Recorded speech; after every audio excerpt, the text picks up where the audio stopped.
Number 3, solving. Again, you want to make sure you isolate the absolute value first. So we're going to do that. And so 9 minus 12 gives us -3.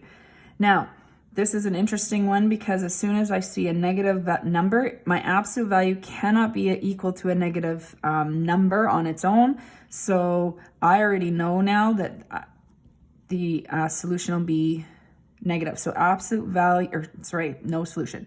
Absolute value must be greater than or equal to 0. Or you might want to think about that as positive. Okay, so therefore, I don't even need to figure out both cases.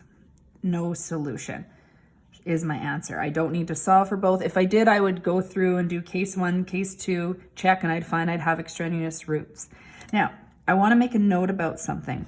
Make sure you're careful to always check if there's any numbers out front. So for example, if I had a question like this, at first glance, you might think it's no solution, but really you haven't isolated this absolute value yet. You would divide off the -1, and in fact, there is some solving you can do, okay?